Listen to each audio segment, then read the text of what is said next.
بسم اللہ والصلاۃ والسلام علی رسول اللہ۔ میں اس وقت ناجرون کے اسٹوڈیو میں موجود ہوں اور ہمارے ہاں دو مشائخ تشریف لائے ہیں۔ شیخ اسد فاروق مدینہ یونیورسٹی سے فاضل ہیں کلیہ عقیدہ سے، اور شیخ حسن فاروق جو کہ مدینہ یونیورسٹی میں کلیۃ القرآن میں طالب علم ہیں، اور میں احمد حسن مدینہ یونیورسٹی میں کلیۃ العقیدہ میں پڑھ رہا ہوں۔ تو مشائخ ہمارے یہاں تشریف لائے تھے تو سوچا کہ ان کے ساتھ تھوڑی بات ہو جائے علم کے اوپر، کہ مدینہ یونیورسٹی میں جا کر علم کیسے حاصل کرنا چاہیے، یا وہاں جا کر علم حاصل کرنے میں کون کون سی چیزیں رکاوٹ بن سکتی ہیں، ان کو کیسے دور کرنا چاہیے، یا کون سے کام ہیں کہ جن کو نہیں کرنا علم حاصل کرتے ہوئے۔ ان سب باتوں کو انشاءاللہ تفصیل کے ساتھ جائزہ لیں گے ان کا۔ اور مدینہ یونیورسٹی کا تعارف کروانے کی تو انشاءاللہ ضرورت نہیں ہے، المعروف لا یعرف۔ اور آپ دیکھتے ہیں کہ جو مدینہ یونیورسٹی والا کام ہے، جو پروجیکٹ اتنی بڑی یونیورسٹی کا آغاز کیا گیا، اتنے بڑے جامعہ کا آغاز کیا گیا، اسلامی تاریخ میں اس سے بڑا پروجیکٹ آج سے پہلے نہیں ہے کہ پوری دنیا سے طلباء کو اکٹھا کیا جائے اور پھر انہیں علم سکھایا جائے، اور پھر وہ طلباء جائیں اپنے ممالک میں جا کر اس علم کو پھیلائیں۔ اب دیکھتے ہیں کہ پوری دنیا میں اس وقت سلفی دعوت جہاں بھی ہو، اور صحیح معنوں میں عقیدہ جہاں بھی پڑھایا جاتا ہو، وہاں یقیناً کوئی نہ کوئی پیچھے مدینہ یونیورسٹی کا فاضل ہوگا۔ ہر ملک کی دعوت میں مدینہ یونیورسٹی کے فاضلین کا لازمی طور پر کردار ہے، اور ایک اللہ کی بہت بڑی نعمت ہے جو اللہ نے یہ مقام اور عزت عنایت کی مدینہ یونیورسٹی کے فضلاء کو، کہ وہ اپنی دعوت پوری دنیا میں پھیلا رہے ہیں۔ تو یقیناً یہ ایک بہت بڑا اللہ کا انعام ہے مدینہ یونیورسٹی میں داخلہ ہو جانا اور وہاں جا کے علم حاصل کرنا۔ اور اس انعام کے آ جانے کے بعد، اللہ کا اتنا بڑا کرم کر دینے کے بعد، دیکھتے ہیں کہ یہ مدینہ یونیورسٹی میں داخلہ ہو جانا کوئی آسان کام نہیں ہے۔ یقیناً کسی انسان کا اگر داخلہ ہوتا ہے تو اس کے پیچھے اس کی کوئی نہ کوئی نیکی ہوتی ہے، جس نیکی کی بنیاد پر اللہ اسے داخلہ دیتے ہیں۔ ذہانت کی بنیاد پر تو یقیناً ہم سب جانتے ہیں کہ یہ ان کی ایسی بنیادوں پر فیصلے نہیں ہوا کرتے کہ کس کو حق ملنا چاہیے، کس کو نہیں ملنا چاہیے، بلکہ فیصلے اللہ رب العزت کرتے ہیں۔ تو اگر اتنا بڑا انعام اللہ رب العزت عطا کر دیں تو پھر اس کا حق کیسے ادا کرنا ہے، اور وہاں جا کر وحی کا علم کیسے سیکھنا ہے، ان باتوں کا بھی ہمیں خیال رکھنا چاہیے۔ تو اسی کے اوپر انشاءاللہ ہم بات کریں گے اپنے مشائخ سے۔ سب سے پہلے میں شیخ اسد سے گزارش کروں گا کہ وہ ہماری رہنمائی کریں کہ داخلے سے پہلے ہم سوچتے ہیں کہ داخلہ ہمارا نہیں ہو رہا، یا ہم کس طرح وہاں پہنچ سکتے ہیں، ہمیں کن باتوں کا خیال رکھنا ہے، وہ کون کون سے کام ہو سکتے ہیں، ہمیں کن باتوں کا خیال رکھنا چاہیے، یا کن باتوں کو ہم پاکستان میں بنیاد بنا سکتے ہیں یا اپنے ملک میں بنیاد بنا سکتے ہیں وہاں جا کر علم حاصل کرنے کے لیے۔ تو شیخ آپ اس کے اوپر تھوڑی رہنمائی فرمائیں۔ بسم اللہ الرحمن الرحیم، بارک اللہ فیکم۔ پہلی بات تو یہ ہے کہ یہ طالب علم جو ہوتا ہے وہ طالب علم ہے، وہ بڑے ہی مقدس اور معظم ایک جو فریضہ ہے، وظیفہ ہے جو انبیاء کا ہے اور عظیم اس کائنات کے عظیم لوگوں کا ہے، اس کے ساتھ وہ جڑا ہے۔ وہ مشرق میں ہو مغرب میں ہو، اس کا حصول اور جو مقصد ہے وہ کیا ہے؟ طلب العلم۔ اس کو کسی جگہ یا اس کو کسی ایک خاص مقام اگر اس کو نہیں زندگی میں ملتا تو لیکن یہ کہ اس کو وہ ملنے سے پہلے بھی اور اس کے ملنے کے بعد بھی اس کی زندگی میں ایک ہی مشغولیت ہے، وہ ہے کہ یہ جو مقدس علم ہے، وحی کا علم ہے، اور اس کے ساتھ وہ مشغولیت رکھے۔ جیسے ہم پڑھتے ہیں یعنی عقیدے میں کہ اہل السنہ کے خصائص میں سے ایک خاصہ یہ ہے کہ وہ مشرق میں ہوں یا مغرب میں ہوں، ان کا منہج ایک ہی ملے گا آپ کو۔ دنیا کی کسی جہت میں آپ جائیں گے، ان کا عقیدہ، ان کا طریقہ، ان کا منہج ایک ہی ہے۔ ایسے ہی طالب علم ہے وہ دنیا کے کسی بھی خطے میں ہو، چاہے وہ خطہ کوئی ترقی یافتہ ہو یا کوئی دور دراز کا علاقہ ہو، وہ اس میں اس کی جو ذمہ داری، اولین ذمہ داری ہے وہ علم ہے۔ تو جو طالب علم جو تقدیم کر چکے ہیں یا تقدیم کرنا چاہتے ہیں، یا ان کا یہ ایک خواہش ہے کہ وہ اس محبت الوحی جو ہے یا مدینہ جو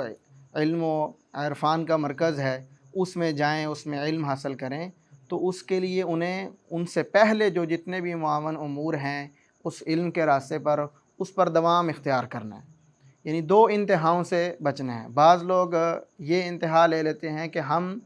وہاں جائیں گے تو اس علم کے ساتھ اپنا تعلق اور مضبوط کریں گے،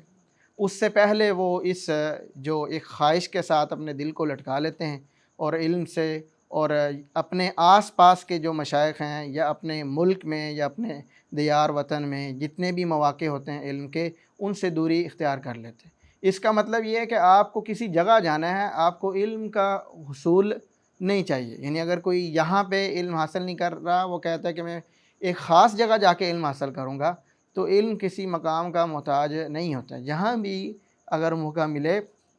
تو وہاں کیا ہے، اس کو علم حاصل کرنا چاہیے۔ جیسے ہم مختلف علماء کے، ائمہ کے، جو اسلام کی جنہوں نے بہت ساری خدمات کی ہیں، ان بے شک علم میں جو اصل ہے وہ رحلات ہی ہیں، یعنی اپنے دیار وطن سے باہر نکل کے۔ لیکن اگر ہم دیکھیں مختلف ائمہ کرام کو کہ انہوں نے ابتدائی جو علوم ہے وہ اپنے ہی وطن میں اپنے آس پاس کے مشائخ سے، اپنی قریبی جو حلقات ہیں، جو ایک طریقہ ان کے ہاں علم حاصل کرنے کا تھا وہیں تھا۔ اور ہاں، یہ دوسری طرف بعض ایسے لوگ بھی موجود ہیں تاریخ میں کہ جو اپنے وطن سے یا اپنی جگہ سے باہر نہیں گئے، انہوں نے سفر نہیں کیے، اور انہوں نے اس قدر محنت سے وہاں جو موجود مشائخ تھے، ائمہ کرام سے، اساتذہ تھے، ان سے اس قدر علم لیا کہ ان کو باہر جانے کی ضرورت پیش نہیں ہے۔ تو لہٰذا اس میں اعتدال ہونا چاہیے۔ یہ نہیں ہے کہ ایک خاص مقام کے لیے بندہ اپنے آپ کو مخصوص کر لے کہ وہ خاص مقام حاصل ہوگا تو علم کے ساتھ۔ علم کا جو شغف ہے یہ خیر ہے، طالب علم کو ہر وقت میں یہ خیر جو ہے یہ بہترین خیر ہے، یہ ہر جگہ، ہر مکان اور ہر جہہ جہاں بھی وہ ہے اس میں اس کو حاصل کرنی چاہیے۔ اس کو یہ اپنا موقف یا اپنا یہ ارادہ نہیں بنانا چاہیے کہ وہ یعنی مدینہ جائے گا یا کسی اور انٹرنیشنل یا کوئی بین الاقوامی جو یونیورسٹیاں ہیں مواقع ملیں گے تو وہاں جا کے وہ علم حاصل کریں۔ علم کے لیے یہ ضروری نہیں ہے، بلکہ اس کو چاہیے کہ جہاں وہ ہے وہاں وہ علم اور جو مواقع ہیں وہ اپنائے، اور وہ جتنے بھی امور ہیں، خاص طور پہ اگر وہ اس کی یہ خواہش ہے تو وہ یہاں جو علم کا جو سفر ہے وہ جاری رکھے۔ اس میں اپنی عربی زبان سے معرفت ہے اور وحی سے جو معرفت ہے، سلف کا جو طریقہ ہے۔ اب خاص طور پہ مثال کے طور پر کئی طرح کی چیزیں بہت آسان ہو گئی ہیں اس وقت میں، وہ چیزیں، وہ ایسے مواقع جو کسی جگہ کے اب محتاج نہیں رہے۔ مثال یعنی اس کی ایک مثال ہم دیکھتے ہیں کہ اگر کوئی شخص یہاں پہ بیٹھا ہے تو وہ مسجد نبوی میں ہونے والے حلقات کو یہاں پہ بھی سن سکتے ہیں، اس کے پاس مواقع موجود ہیں۔ تو جب وہ یہاں ہے تو ان مواقع سے فائدہ اٹھائے، جب اللہ تعالیٰ توفیق دیں گے، اس کا چناؤ انتخاب کریں گے وہاں جانے کا، تو پھر وہاں پہ وہ بھرپور اس سے فائدہ اٹھائیں۔ آپ نے اچھی رہنمائی کی کہ علم کسی جگہ کا محتاج نہیں ہوتا، بلکہ وہ آپ جہاں بھی ہیں، جس علاقے میں بھی ہیں، اگر آپ علم کی تڑپ رکھتے ہیں تو آپ یقیناً کوئی نہ کوئی رستہ نکال لیں گے، جہاں سے آپ کو علم ملے گا وہاں پہنچ جائیں گے اور وہاں جا کے حاصل کریں گے۔ شرط یہ ہے کہ آپ علم کا شغف رکھتے ہوں، تو ضروری نہیں ہے کہ کسی جگہ پر جا کر ہی آپ کو علم حاصل ہوگا۔ تو اگر بندے کا داخلہ ہو جائے اور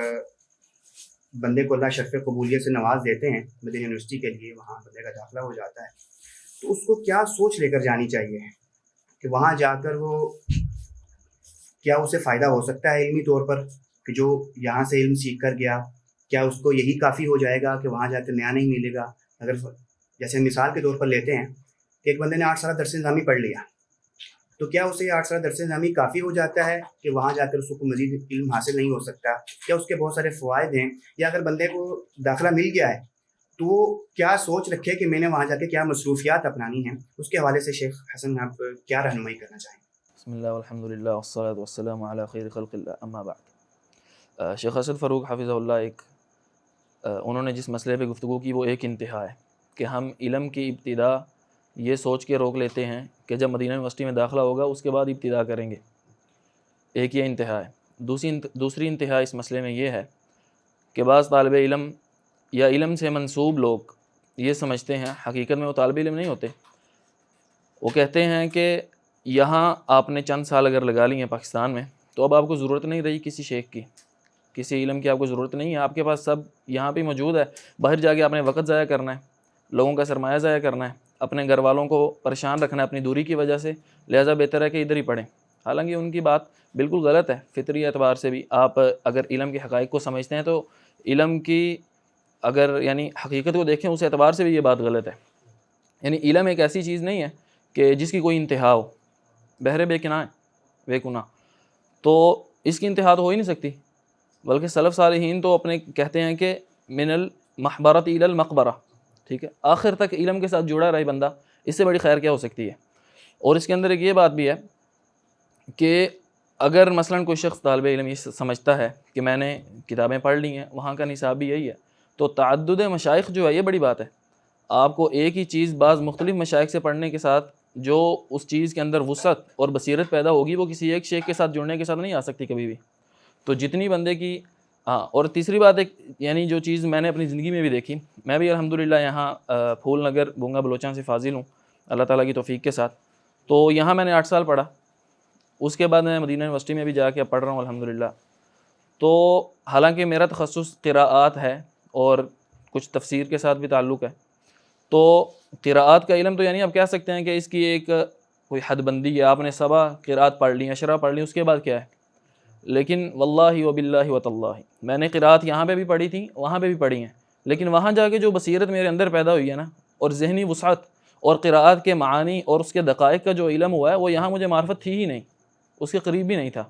اگر کسی طالب علم کو یہ موقع ملے تو وہ لازمی اس سے استفادہ کرے۔ کچھ لوگ ایسے ہیں جن پر اللہ تعالیٰ نے اپنا اکرام کیا، اپنا انعام فرمایا، ان کو وہاں پہ موقع دیا پڑھنے کا، لیکن واللہ عالم انہوں نے کیا سوچا یا کیا سمجھا، وہ اپنے تالاب سے باہر نہیں نکلنا چاہتے۔ وہ کہتے ہیں ہمارے پاس جو 5-7 معلومات ہیں یہ کافی ہیں، ہم نے جمی علم سمیٹ لیا، بلکہ وہاں کے طلباء کو کہتے ہیں آپ یہاں پہ کیا کر رہے ہیں، آپ نے یہاں پہ کیا حاصل کر لیا، میں دیکھ رہا ہوں آپ جو حاصل کر رہے ہیں۔ حالانکہ علم کی حقیقت سے یہ کتنی دور بات ہے،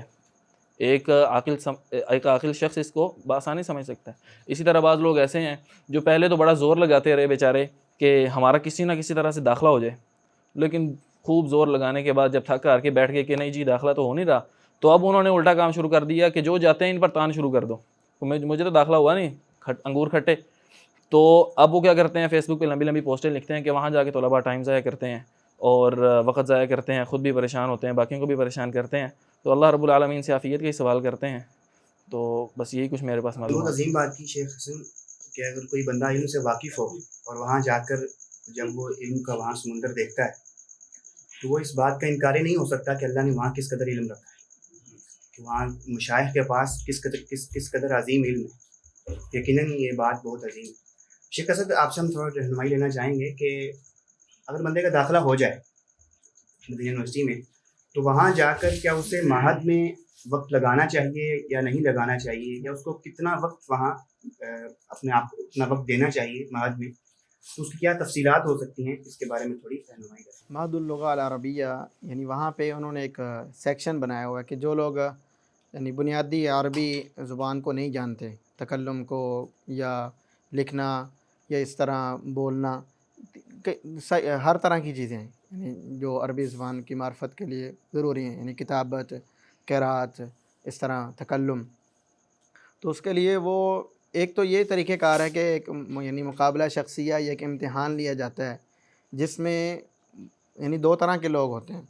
بعض لوگ ایسے ہوتے ہیں کہ جن کا حقیقی مستویٰ ایسا ہے کہ ان کو وہاں جانا چاہیے اس معہد میں، یعنی بے شک انہوں نے یہاں پہ 6 سال 8 سال 5 سال جتنا بھی ایک مختلف اپنے مدارس سے ایک ہمارے ہاں جو رائج طریقہ ہے علم کا وہ اس کا حصول ہوتا ہے ان کے پاس، لیکن یہ کہ ان کا مستویٰ یا تکلم کی ان کی پریکٹس نہیں ہے آپ کہہ لیں، یا وہ اس ماحول میں ہی نہیں رہے، تو ان کو ضرورت ہے، تو پھر وہ اپنی ضرورت کے اعتبار سے دیکھیں کہ میں کس مستوے میں یا کتنا وقت مجھے جو ضروری ہے بس اتنا وقت وہ وہاں پہ لگائیں۔ اس میں 2 طرح کے لوگ ہوتے ہیں، بعض لوگ ایسے ہیں کہ جن کو بالکل ضرورت نہیں ہے، بعض لوگ کیا ہوتے ہیں کہ تھوڑے سے کمزور ہوتے ہیں لیکن وہ اگر کلیہ میں چلے جائیں گے تو وہ ٹھیک بھی ہو جاتے۔ اس میں اپنی مثال دیتا ہوں کہ جب میں گیا تو مجھے ایک یعنی حالانکہ یہاں سے ہم نے پڑھا ہوا تھا لیکن یہاں پہ ایک ماحول نہیں ہے مدارس کا بھی عربی بول چال کا، تو وہاں مجھے یعنی میں تھوڑا سا کنفیوز تھا کہ مجھے معہد میں جانا چاہیے یا، لیکن مقابلہ شخصیہ کے بعد انہوں نے کہا کہ آپ کلیہ میں جائیں گے، تو میں چلا گیا۔ تو اس کے بعد جب آدھا مستویٰ بھی گزرا ہوگا تو وہ ویسے ہی جیسے یعنی آپ معہد سے پڑھ کے ہیں اتنی اب تکلم جو ہے نا وہ کر لیتے ہیں آسانی سے۔ اور اس کا پھر مشاہدہ میں نے ویسے بھی کہ جو ہمارے ساتھ والے جو 2 احباب تھے جو معہد میں گئے،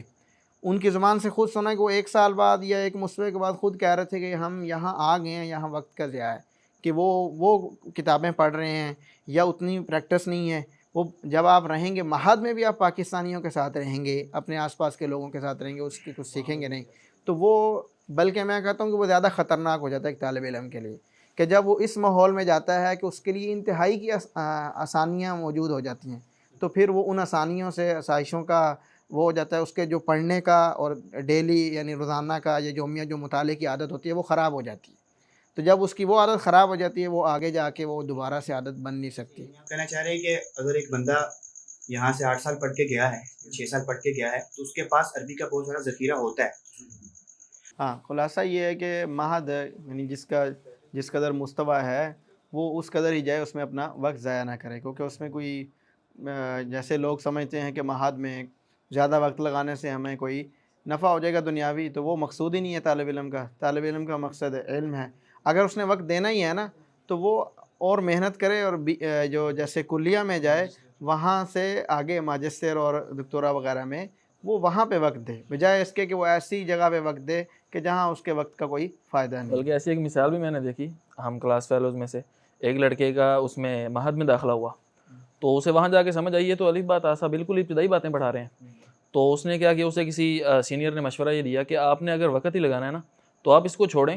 آپ دون پہ کیوں راضی ہو رہے ہیں, آپ اوپر جا کے وقت لگائیں نا, آپ اپنا کلیہ اچھے سے پڑھیں, اس کے بعد اچھے نمبر لیں اور اللہ تعالیٰ کی توفیق کے ساتھ آگے ماجسٹر میں ٹائم لگائیں. تو اس نے ایسے ہی کیا, وہاں سے انہوں نے درخواست دی اور امتحان دے کے آگے کلیہ میں آ گیا. شیخ حسن, بندے کا داخلہ ہو جائے تو اس کے بعد پھر جو سب سے بڑا سوال کھڑا ہوتا ہے کہ کون سا کلیہ سلیکٹ کرنا ہے, کس ڈپارٹمنٹ میں جانا ہے, تو اس کے لیے بہتر رہنمائی کیا ہو سکتی ہے کہ ایک طالب علم کو کس ڈپارٹمنٹ میں جانا چاہیے؟ اصل میں اس میں 2-3 باتیں ہیں. ایک یہ ہے کہ ایک طالب علم کا اپنا ذوق کیا ہے, اور یہ سب سے اہم بات ہے کہ ایک طالب علم کا کس چیز میں زیادہ دل لگتا ہے. بسا اوقات ایسے ہوتا ہے بندہ کسی شیخ کی بات سن کے کسی ایک خاص کلیہ کا انتخاب کر لیتا ہے, لیکن اس میں اس کا وہ عنایت صرف ہی نہیں کر سکتا دلی طور پہ, کیونکہ اس کا ذوق ہی نہیں ہے. وہ سمجھ رہے ہیں نا بات. تو سب سے بہتر بات تو یہ ہے کہ انسان کا جو اپنا جس کلیہ کے ساتھ اس کا زیادہ ذوق بن رہا ہے اس کا ہی انتخاب کرے, کیونکہ اس میں وہ دل لگی کے ساتھ اپنا خوب محنت کر سکے گا. اور دوسرا یہ بات بھی ہے, ایسی بات نہیں ہے کہ مثلا ہمارے ہاں جو پاکستانی طلباء جاتے ہیں نا مدینہ یونیورسٹی میں, تو وہاں صرف 1-2 کلیات کے علاوہ وہ انتخاب کرتے ہی نہیں ہیں. ٹھیک ہے, وہ یہ سمجھتے ہیں کہ صرف پاکستان میں انہی کی ضرورت ہے اور باقیوں کی کوئی خاص ضرورت ہے ہی نہیں. ٹھیک ہے, بلکہ بعض اوقات وہ کہہ رہے ہوتے ہیں کہ یہ تو وقت ضائع کرنا ہے. مثلا کلیہ قرآن کے بارے میں کہہ رہے ہوتے ہیں کہ اس میں کیا ہے, آپ کیا پڑھتے ہیں, بس حفظ ہی کرتے ہیں چیزیں اور واپس آ جاتے ہیں. اصل تو علم ہوتا ہے شرعیہ, فقہ ہوتا ہے اصل علم, اور دیگر مثلا حدیث کی اسانید اور اس طرح کی بحوث جو ہے نا یہ علمی ہے. قرات کے اندر کیا ہے, تو اس طرح ایسی بات نہیں ہے. علم کی تمام جہات ہی بہت ضروری ہیں اور ہمیں معاشرے میں بہت زیادہ ضرورت ہے ان کی. بلکہ وہ کلیات کی جن میں طلباء جاتے نہیں ہیں, ابھی ہمیں ان کی زیادہ ضرورت ہے. مثلا آپ کلیہ قرآن کو اگر لے لیں تو کلیہ قرآن میں پاکستان سے جو طلباء وہاں سے پڑھ کے آئے ہیں واپس, تو انہوں نے بڑا کام کیا ہے. آپ قاری ابراہیم صاحب کی مثال ہیں, قاری صہیب صاحب ہیں, قاری ادریس العاصم صاحب ہیں, اس طرح اور بڑے نام. تو جو کلیۃ القرآن پاکستان میں اس کے مؤسسین میں شمار ہوتے ہیں, وہاں سے پڑھ کے ہیں, تو اس کے بعد خلا خالی ہے, 3-4 بڑے نام ہیں. اس کے علاوہ ہمیں اور کوئی بندہ ہی نظر نہیں آتا. اسی طرح جمیع کلیات, کلیۃ الشریعہ ہے, اسی طرح کلیہ حدیث, ہمیں تمام فیلڈز میں جو ہے نا بہترین علماء, جید علماء کی ضرورت ہے. اسی طرح کلیہ لغہ بھی ہے, اسی طرح کلیۃ الدعوہ والعقیدہ بہت ضروری ہے. تو اپنی رغبت کے اعتبار سے طالب علم اس کے انتخاب کرے اور کسی دوسرے کلیہ کو حقیر نہ سمجھے. اس طرح اگر حرم میں حلقات کی نعمت موجود ہے تو ایک طالب علم یونیورسٹی میں ساتھ پڑھتے کس طرح فائدہ اٹھا سکتا ہے حلقات سے بھی, یا اس کو کس طرح روٹین بنانی چاہیے حلقات میں جانے کی؟ جی, اصل میں 2 طرح کی تقسیم ہو جاتی ہے. ایک ہے علم نظامی, بندہ ایک نظام کے تحت پڑھ رہا ہے اور اس کو اس نظام کے مطابق دل کر رہا ہے نہیں کر رہا, اس کو بطور امر مجبوری اس کے ساتھ چلنا ہی پڑتا ہے. لیکن دوسرا ہے ایک بندہ اپنے شوق اور رغبت کے ساتھ پڑھتا ہے علم, غیر نظامی جسے کہتے ہیں علماء کے حلقات, جیسے مسجد نبوی کے ہیں, وہ اجباری یا لازمی نہیں ہے, طالب علم نے اپنے شوق اور رغبت سے جانا ہے. تو ایک اس میں یہ بات ہے کہ یہ جو غیر نظامی تعلیم ہے نا,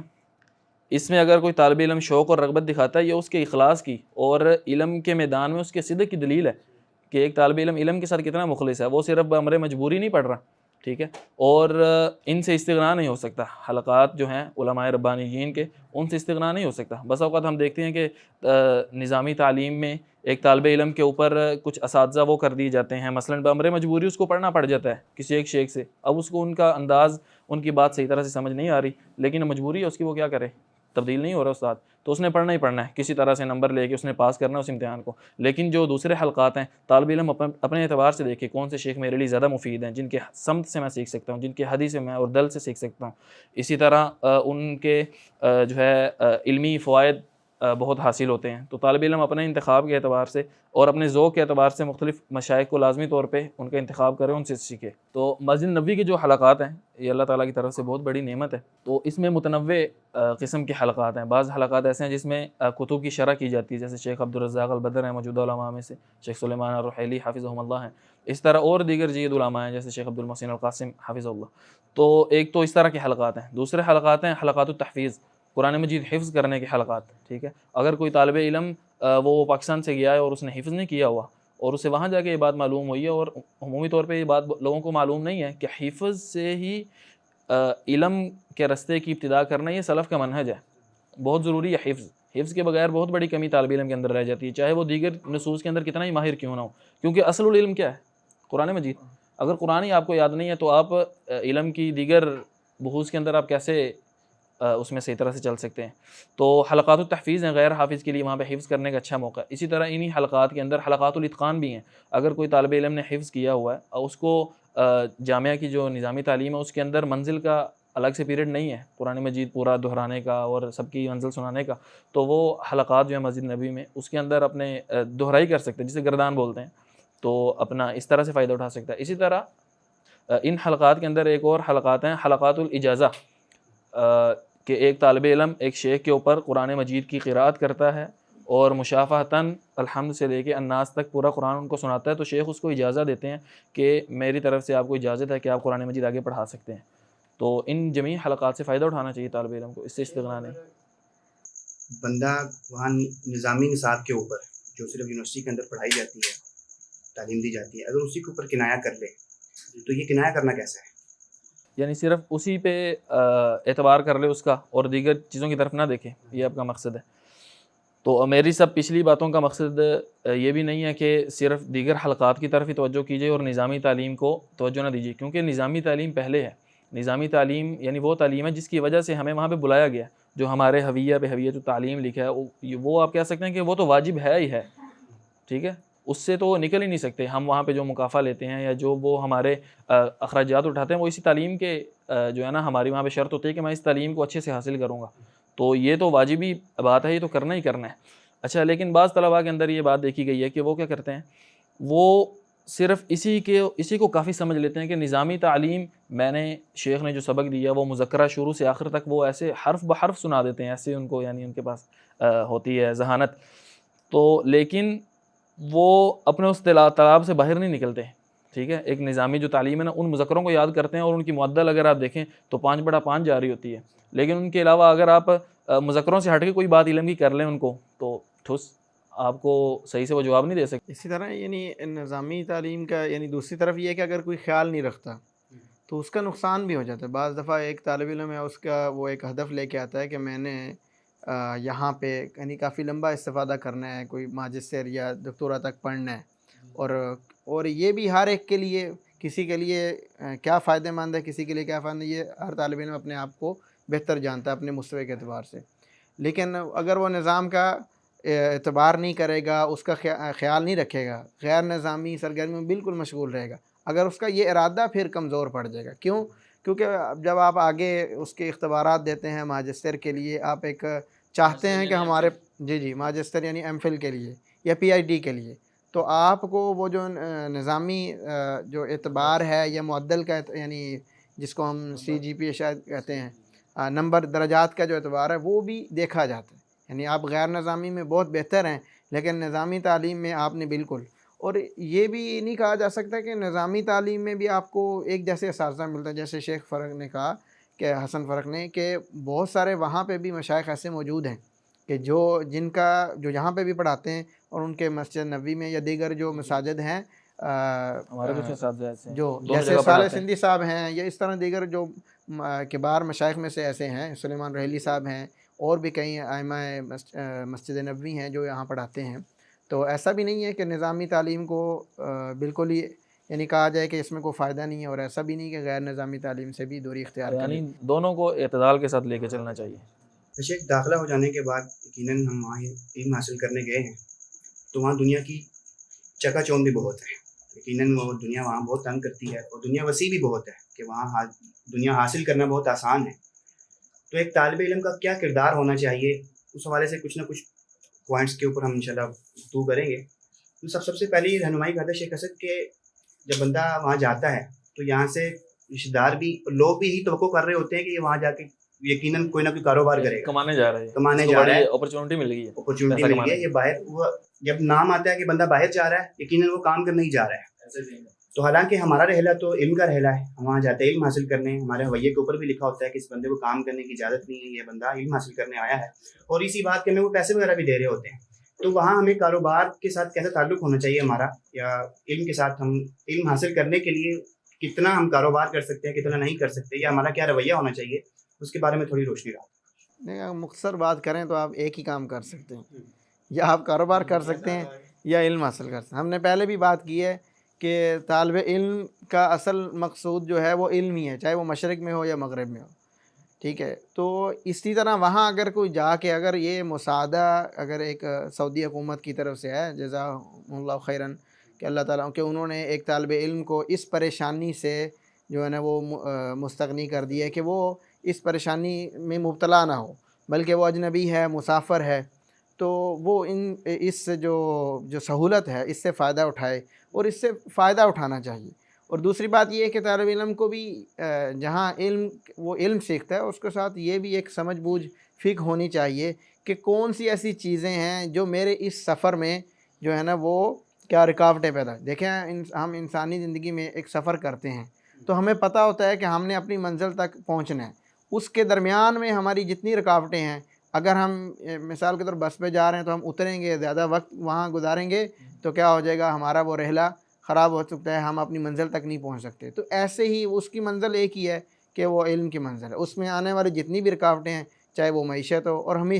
چاہے وہ کوئی بھی رکاوٹیں ہوں، یا تو اس پہ صبر کرنا ہے یا اس کا اتنا حصہ بس لینا ہے جتنا اس کے لیے، اس کے علم کے لیے فائدہ مند ہے. اگر اس سے زیادہ کوئی بھی چیز اس کے لیے ہے، چاہے وہ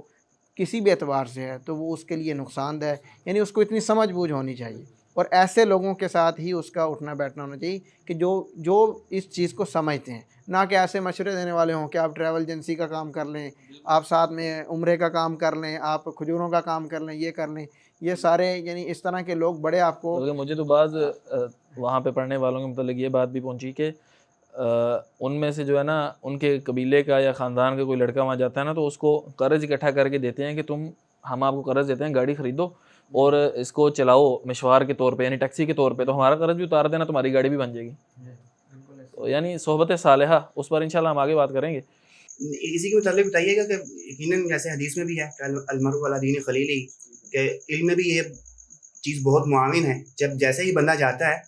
اور جا کر جیسے وہ نیک صحبت اپنائے گا تو ہی اسے علم حاصل ہو سکتا ہے. اگر وہ جیسے شیخ نے بات کی کاروباری لوگوں کے ساتھ بیٹھے گا تو اسے وہی مشورے دیں گے کہ آپ کھجوریں بیچ لیں، آپ ٹیکسی چلا لیں، اس طرح کے. تو ایک طالب علم کو مدینہ یونیورسٹی میں جا کر صحبت کا کس طرح خیال رکھنا چاہیے، کیسے لوگوں کے ساتھ بیٹھنا چاہیے کہ جو معاون ہوں اس کو علم کے میدان میں. اس بات میں تو کوئی شک نہیں ہے کہ صحبت صالحہ انسان کو طلب علم میں سب سے زیادہ فائدہ دینے والی جو چیز ہے وہ صحبت صالح ہے، قرین صالح. کیونکہ بس انسان کمزور ہے، ایمان یزید و ینقص، بڑھتا ہے گھٹتا ہے. تو بسا اوقات انسان کا دل حلقات سے تھوڑا تنگ پڑ جاتا ہے، وہ جو ہے نا تھوڑا دور ہوتا ہے حلقات سے، اس کی توجہ اور اس کی ہمم میں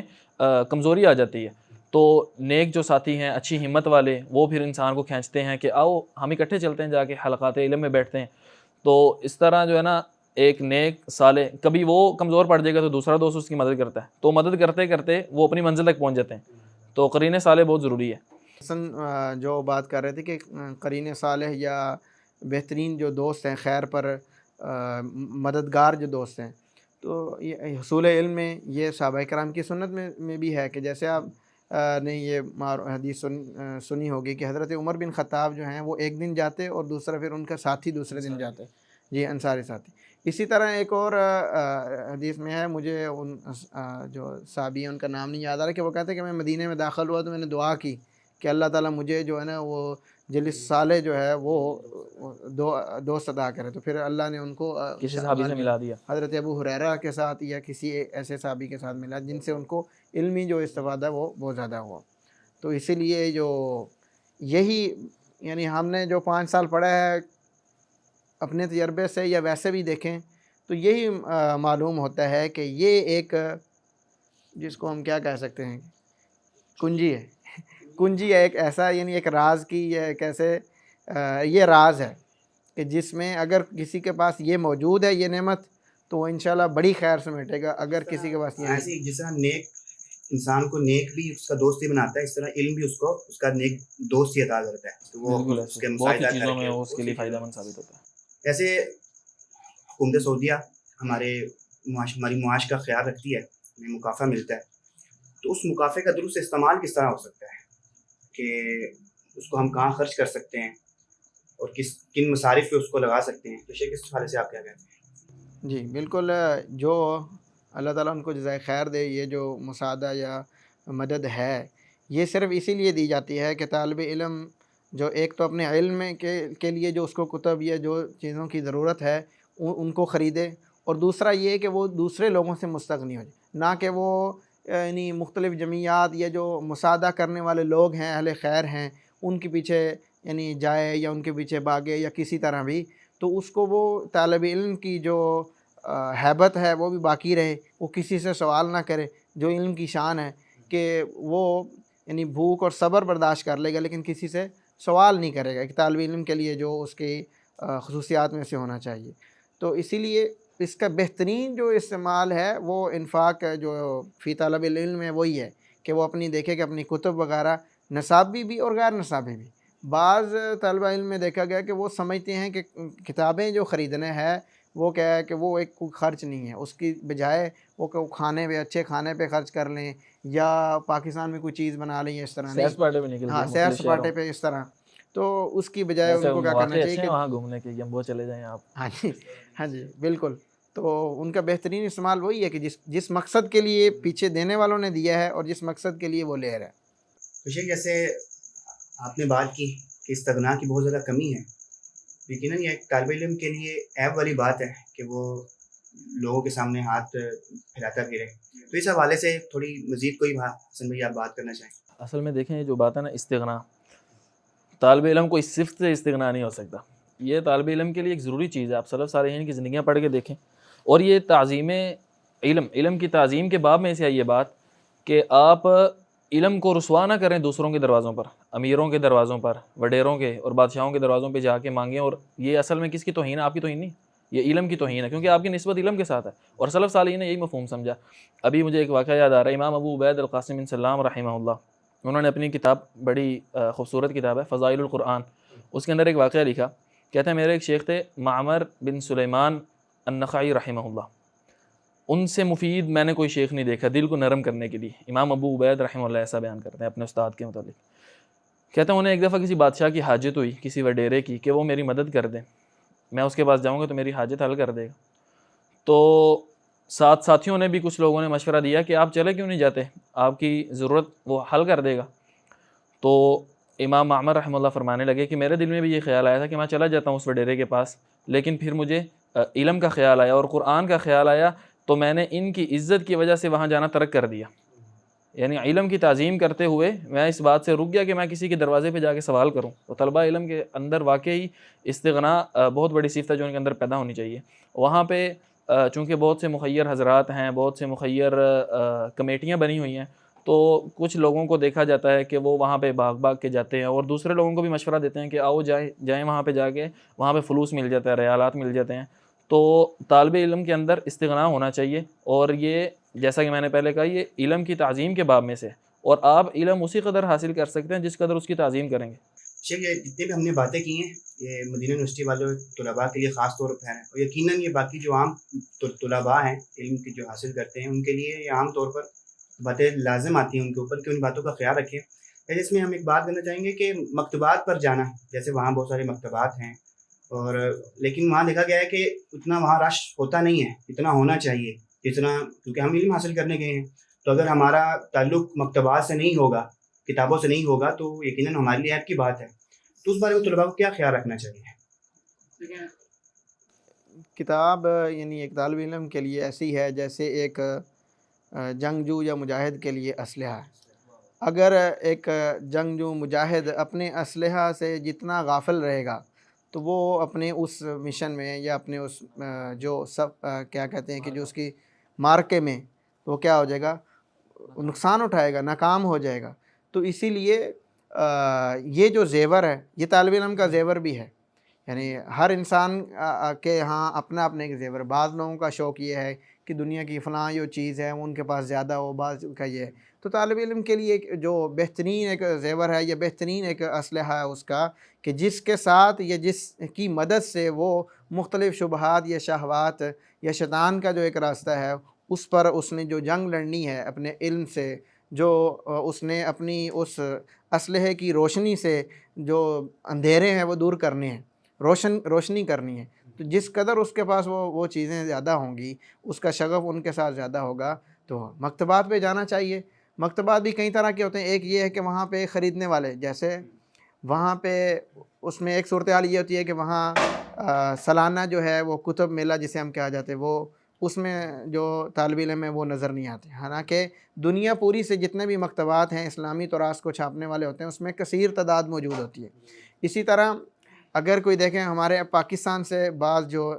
مکتبات سے لوگ جڑے ہوئے ہیں وہ اپنی کتابیں بھی وہاں سے منگواتے ہیں. یعنی یہ کہ وہ مرکز ہیں، یعنی طباعت کا مرکز ہے جس طرح دنیا میں دوسرے مراکز ہیں. تو اس طرح کتابوں کا بھی اسلامی تراث کا ایک مرکز مدینہ منورہ ہے. تو اس میں طالب علم جب وہاں نہیں جائے گا، اگر اس کے پاس پیسے نہیں ہیں وہ ویسے جائے،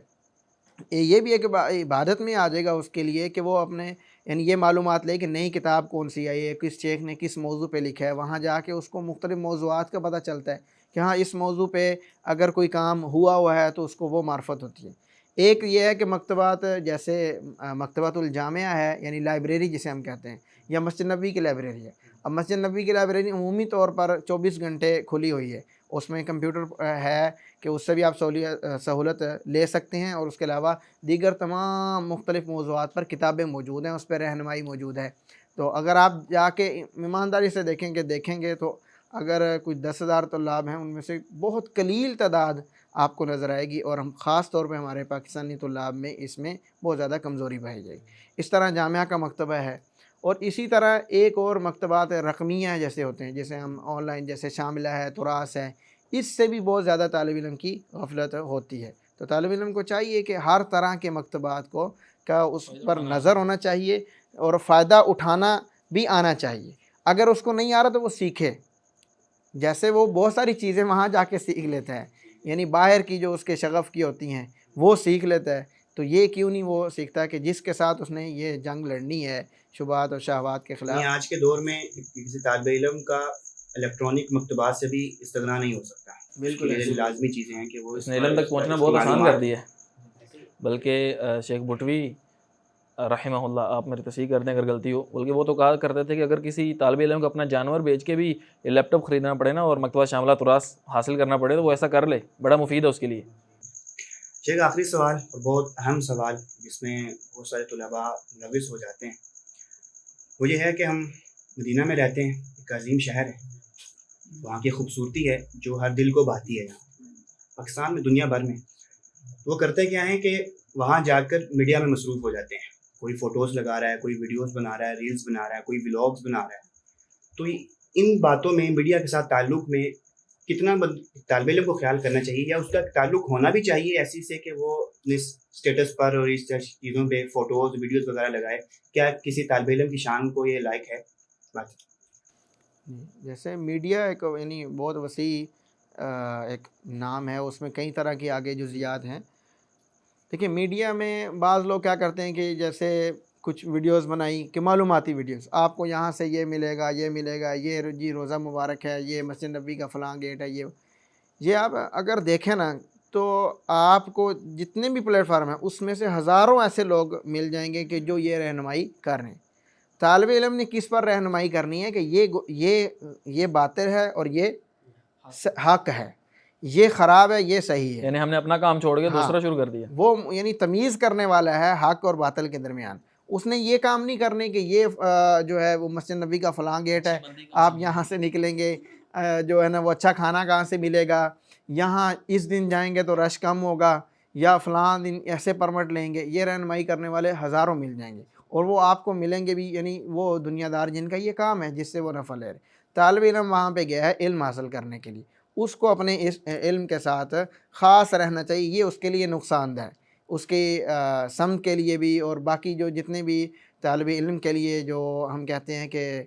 ریکوائرمنٹس کہہ سکتے ہیں کہ ایک علم حاصل کرنے کے لیے ہوتی ہیں، اس کے وہ برعکس ہے۔ ہاں یہ ہے کہ میڈیا جو دوسرا ہے، جیسے مختلف پلیٹ فارم ہے، یوٹیوب ہے، ٹیلی گرام ہے، یا اس طرح کی مفید جو چیزیں ہیں، اس میں بہت ساری فوائد والی چیزیں بھی ہیں، کیونکہ سعودی عرب کے جو علماء ہیں ان کی اکثر تراث جو ہے وہ آڈیو کی صورت میں یا ویڈیو کی صورت میں وہاں پہ موجود ہیں۔ اگر اس نے میڈیا سے تعلق رکھنا بھی ہے تو وہ اس کا یعنی یہاں پہ تعلق رکھے کہ مفید، اور وہاں پہ بھی اس کو یہ پتہ ہونا چاہیے کہ اس کو کس نے سننا ہے۔ بعض طالب علم کیا کرتے ہیں کہ یہاں سے گئے، ان کو تمیز نہیں ہے کہ یہ صحیح ہے یا یہ حق ہے اور یہ باطل ہے، یا یہ کیسے لوگ ہیں، تو وہ کیا کرتے ہیں ہر عربی جو بول رہا ہے نا، اور جو اچھی عربی بول رہا ہے اس کو سن رہے ہیں۔ ان کو پتہ نہیں ہے کہ یہ اس کا منہج کیسا ہے، یہ کس عقیدے سے اس کا تعلق ہے۔ وہ سن کے بہت ساری چیزیں ان سے ماخوذ یعنی کر لیتے ہیں، بعد میں جا کے ان کو پتہ لگتا ہے یہ تو بہت بڑے یعنی ان کی تو خرابیاں ہیں، یا ان کی ایسی کوئی تحریکوں کے ساتھ، یا صحیح بات ہم کھل کے کہتے ہیں کہ اخوان المسلمین یا اس طرح کی بہت سارے لوگوں کے ساتھ ان کا یہ تعلق ہے، یہ تو ان کے علم بردار ہیں۔ تو بعد میں جا کے اس کو یہ افسوس ہوتا ہے۔ تو اس کو یہ رہنمائی اپنے سینئر جو حضرات ہوتے ہیں ان سے لینی چاہیے کہ کہاں ان کو یعنی چیز اخذ کرنی ہے اور کہاں سے بچنا بھی۔ بلکہ میڈیا کے تعلق کے حوالے سے ویلاگنگ شلوگنگ اور اس طرح کے ریلز وغیرہ بنانا اور سوشل میڈیا پہ ڈالنا، اس حوالے سے ایک بات مجھے ذہن میں آئی۔ ہمارے شیخ حافظ محمد طاہر حفظہ اللہ فاضل دوست ہیں، وہ ایک بات بیان کرتے ہیں، بڑی اچھی بات ہے، بیان کرتے ہیں کہ ایسے کہتے ہیں کہ طالب علم کو ہر ایسا کام نہیں کرنا چاہیے جو اس کے علاوہ باقی لوگ کر سکتے ہیں۔ ہر ایسے کام سے طالب علم دور رہے اور ایسا کام کرے جو باقی لوگ نہیں کر سکتے۔ اب یہ ویڈیو کیمرہ پکڑ کے ایسے کر لینا کون نہیں کر سکتا؟ ہر بندہ کر سکتا ہے۔ تو ایک طالب علم کے اس کی شان کے خلاف ہے یہ بات، تو اس سے واقعی بچنا چاہیے۔ کیونکہ یہ ہم وہاں گئے بھی علم کے لیے ہیں، تو باقی ساری باتیں ہمارے علم میں ہی رکاوٹ ہیں۔ جب تک ہم ان سے دور نہیں ہوں گے تو ہم علم کے لیے خالص نہیں ہو سکتے۔ انشاءاللہ یہ باتیں ہم سب کے لیے، مدینہ یونیورسٹی والے، ہم جیسے ہم وہاں پڑھ رہے ہیں، ہمارے لیے زیادہ مفید، جو باقی طلباء ہیں ان کے لیے بھی مفید ہو سکتی ہیں انشاءاللہ۔ یعنی ایک اور چیز بھی ایڈ کریں گے کہ مثال کے طور پر وہاں جا کے بھی یعنی طالب علم کا جو تعلق ہوتا ہے اگر ویسے ہی ہے تو اس کو دیکھنا چاہیے کہ جیسے وہ یہاں پاکستان میں تھا، یعنی اور وہاں پہ بھی ویسے ہی ہے کہ وہ 1 مہینہ 2 مہینے 4 مہینے بعد بلکہ 6 مہینے بعد قرآن مجید کی تلاوت کو مکمل کر رہے ہیں، اور اس کی جو انفرادی عبادات ہیں جو طالب علم کے لیے انتہائی ضروری ہیں، اس کے علم کے سفر میں معاون ہیں کہ علم اس نے پڑھا ہی عمل کے لیے ہے۔ اگر وہ اتنی ہجرت کر کے اتنا اجنبی اور اجنبیت کو اتنی سخت جو غربت ہے اس کو وہ برداشت کر رہے ہیں، اللہ کے ساتھ تعلق مضبوط نہیں کرتا تو وہ کیا کر رہا ہے؟ اس کا جو علم کا مقصود ہے کہ خشیت الہی، وہ اگر نہیں ہے تو پھر اس میں اس کو یعنی بڑی خطرناک بات ہے کہ اس پر بڑا اچھا ایک جملہ کا شیخ محمد الامین الشنقیطی رحمہ اللہ مفسر قرآن جو ہیں، ان کے بیٹے ہیں شیخ عبداللہ الشنقیطی حافظہ اللہ، وہ ایک پوڈ کاسٹ میں بیان کرنے لگے، کہتے ہیں المدینۃ سوق للمرابحہ، مدینہ فائدہ اٹھانے کا بازار ہے، وہاں پہ معالم ہیں کہ اللہ کے نبی صلی اللہ علیہ وسلم کہاں سے آتے جاتے تھے، آپ کی مسجد کون سی ہے، صحابہ کہاں پہ بیٹھ کے پڑھتے تھے۔ اگر یہ چیزیں دیکھ کر بھی بندہ اللہ رب العالمین کے ساتھ اپنا تعلق وہاں پہ بھی مضبوط نہیں کر سکتا تو بڑا بعید ہے کہ وہ کسی کونے پہ دنیا کے دور دراز علاقوں میں جا کے اپنا تعلق مضبوط کر لے گا۔ تو اللہ رب العالمین کے ساتھ اپنا وہاں تعلق مضبوط کرنا بھی طالب علم کو چاہیے کہ وہاں اپنا تعلق بھی مضبوط کرے۔ آج کی مجلس کو ہم انشاءاللہ یہیں برخاست کرتے ہیں، اور اللہ سے دعا ہے کہ اللہ دنیا کو ہمارے دلوں سے نکال دے اور ہمیں علم کا نور عطا کرتے۔ السلام علیکم و رحمۃ اللہ وبرکاتہ۔